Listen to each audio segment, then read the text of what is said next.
আহারে জীবন, এরকম সুদিনে বিএনপি নেতাকর্মীরা মারা যাচ্ছে, তাও কি নিজেদের মধ্যে দ্বন্দ্ব সংঘাত রেষারেষিতে।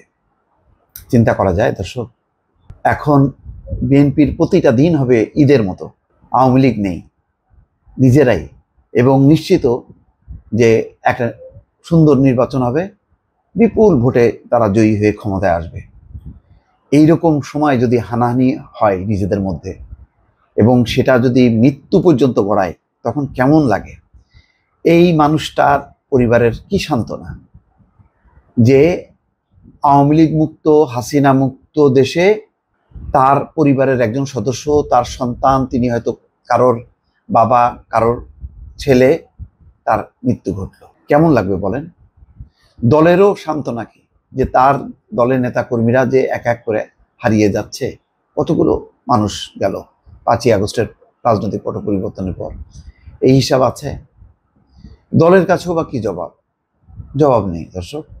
কিন্তু ঘটনা কিন্তু ঘটে চলেছে, এবং যেটা মনে হয় যে যেহেতু কোনো প্রতিদ্বন্দ্বী নাই, এখন নিজেরা নিজেদের প্রতিদ্বন্দ্বী। হানাহানি হচ্ছে সমস্ত জায়গায়, সারা বাংলাদেশ জুড়ে।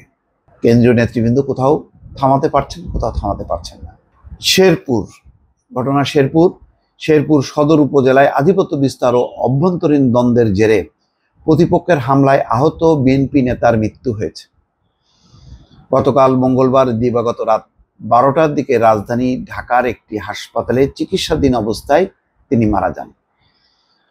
এর আগে ওই দিন বিকেলে সদর উপজেলার কামারিয়া ইউনিয়নের ভীমগঞ্জ এলাকায় তার উপর হামলা হয়। নিহত ব্যক্তির নাম জাকারিয়া বাদল। তিনি সদর উপজেলা বিএনপির সাবেক যুগ্ম আহ্বায়ক এবং শেরপুর সরকারি কলেজের ছাত্র সংসদের সাবেক সহকারী সাধারণ সম্পাদক এজিএস ছিলেন।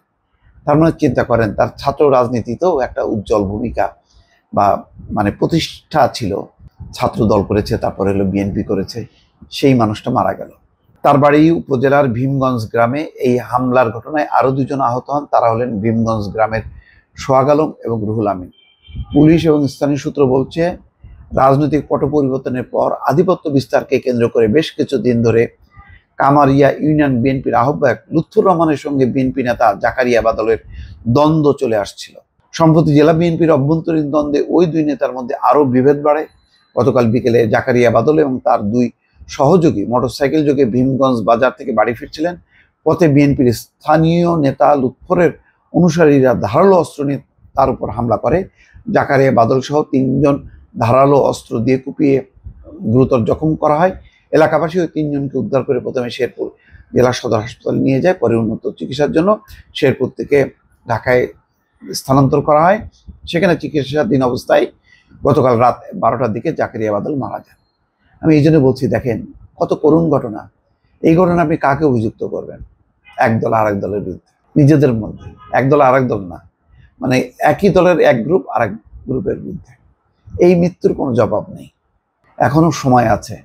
নিজেরা দ্বন্দ্ব সংঘাত করতে করতে অন্য পক্ষকে ডেকে নিয়ে আসা, এটা কতখানি আত্মঘাতী, এটা বিএনপিকে চিন্তা করা উচিত। ভালো থাকবেন। আল্লাহ হাফেজ।